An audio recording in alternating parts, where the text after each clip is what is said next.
नमस्कार, मैं हूं आपके साथ रोहन। ये योगी का यूपी है। यहाँ न्याय सबसे ऊपर होता है। धर्म जात से परे सीएम योगी आदित्यनाथ का केवल एक ही फंडा है, गुंडे माफियाओं को बख्शा न जाए और किसी निर्दोष को सताया न जाए। कई बार इसकी बानगी यूपी में देखने को मिल चुकी है। अब योगी के यूपी में एक बार फिर से एक ऐसी ही खबर सामने आई है जहां जाहिद अहमद को तुरंत न्याय मिला है। दरअसल योगी के यूपी में बुलडोजर की हमेशा से धूम रही। गुंडे माफियाओं के लिए बाबा का बुलडोजर काल साबित होता रहा, लेकिन कुछ अधिकारी इसी बुलडोजर का गलत इस्तेमाल करते हैं, जिससे योगी सरकार पर सवालिया निशान उठने लगते हैं। हालांकि सीएम योगी ऐसे मामले में तुरंत एक्शन भी लेते हैं। बता दें कि मुरादाबाद के एसडीएम ने बुलडोजर का गलत इस्तेमाल करने की हिमाकत की। खबर के अनुसार मुरादाबाद के जाहिद अहमद का फर्नीचर का एक शोरूम है। जाहिद जनवरी महीने में एसडीएम के पास धान क्रय केंद्र पर तौल न होने की शिकायत लेकर पहुंचे थे, जिसका समाधान करने के लिए एसडीएम उनके शोरूम पर आए और बेड, सोफा, मेज और कुर्सी देख कर गए। एसडीएम ने 1,48,000 रुपए का फर्नीचर खरीदा, पसंद किया तो उसे घर भेज दिया गया। इसके बाद 3 जुलाई को एसडीएम दोबारा शॉप पर आए। इस बार 1,19,000 रुपए का फर्नीचर ले गए। 2 बार फर्नीचर खरीदने के 2,68,000 रुपए का बिल बना और जब जाहिद ने एसडीएम से पैसा मांगा तो एसडीएम साहब का पारा हाई हो गया।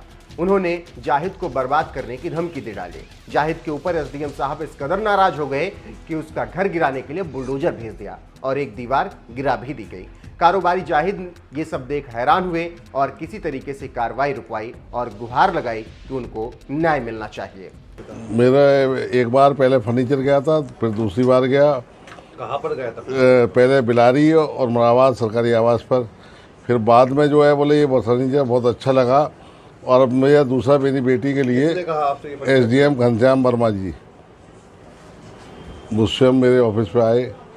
उसके बाद में मैंने गाड़ी भरवा के हरदोई श्री अलका वर्मा के यहाँ भेजा। अलका वर्मा जी हरदोई कौन है? इनकी घनश्याम वर्मा जी की बेटी है, डिप्टी जेलर है हरदोई में। उनका भेजा। भेजने के बाद में फिर वो 6 तारीख जब गाड़ी लौट के आ गई तो मैंने इन्हें दिया बिल बना के। तो बोले तुमने बिल इतना बना के दिया है, तुम्हारा बिल तो मैंने 100 पीस बना के टेबल पे रख दिया, मैं तुम्हें आज शाम तक बताता हूँ क्या होगा तुम्हारे हाथ। फ़ौरन ऑफिस में गए, स्टेनो से नोटिस बनवाया, नोटिस बनवा के फ़ौरन शाम को रिसीव करवाया और फिर बुलडोजर की तैयारी कर दी। फिर इसके मुझे पता लगा तो मैंने कमिश्नर साहब से इसकी शिकायत करी। कमिश्नर साहब ने एडीएम साहब को जांच दे दी। बोले साहब जब तक कोई कार्रवाई न करें एसडीएम बिलारी, अब ये जांच मुझ पर आ गई है। वो इससे चिड़ होने के बाद में फिर एक प्राइवेट जेसीबी, एक नगरपालिका जेसीबी, 50-60 लेबर कर्मचारी नगरपालिका के, 2 ट्रॉली भेज के उन्होंने दीवार तोड़वानी शुरू कर दी। फिर एडीएम प्रशासन को फिर सूचना दी कि ये नहीं मानने चला रहे हैं। फिर उसके बाद में जब बाद में रुकी गई दीवार तोड़ने के, फाटक तोड़ने के बाद में। आप क्या चाहते हैं? हम इंसाफ चाहते हैं भाई, हमारे अगर कब्जा गलत है तोड़ दो, उसके बाद में हमारा पेमेंट है हमें मिल जाना चाहिए।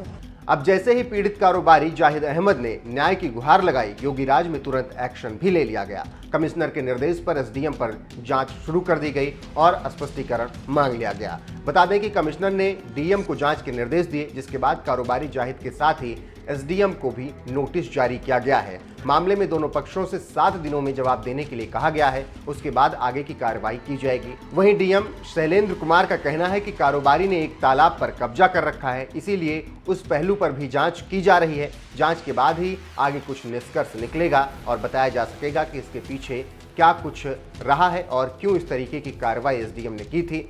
फिलहाल आप सुनिए डीएम मुरादाबाद क्या कुछ कह रहे हैं। देखिए, एक व्यक्ति ने शिकायत की है कि उनसे एसडीएम द्वारा काम कराया गया, उसका भुगतान नहीं किया गया है। उस प्रकरण की जांच करने के लिए अपर जिलाधिकारी एडीएम ई को निर्देशित किया गया, वो जांच कर रहे हैं। और एक दूसरा तथ्य भी संज्ञान में आया है कि जिस सज्जन ने शिकायत की है उनका वहाँ के एक तालाब पे कब्जा है। तालाब पे कब्जा न हटाना पड़े इसलिए वो शिकायत की जा रही है। तो दोनों पहलुओं को देखा जाएगा, जो तालाब पे कब्जे का पहलू और जो कार्य कराने का उनके द्वारा आरोप लगाया गया है। दोनों पहलुओं की एडीएम के द्वारा जांच की जा रही है और जांच में जो तथ्य आएंगे उसके हिसाब से कार्रवाई की जाए। तो मामला अब जांच का विषय है। कई पहलू निकल कर सामने आ रहे हैं, लेकिन जिस तरीके से जाहिद अहमद ने सीएम पोर्टल पर शिकायत की और सीएम योगी आदित्यनाथ से मदद मांगी, अब उस पर कार्रवाई तेजी से हो रही है, जो यह दर्शाता है कि योगी राज में सबको न्याय मिलता है अगर वो सही है तो, चाहे वो किसी जाति धर्म समुदाय से आता हो। ठीक वैसे ही जैसे जाहिद के लिए तुरंत न्याय लिया गया और एक्शन लिया जा रहा है।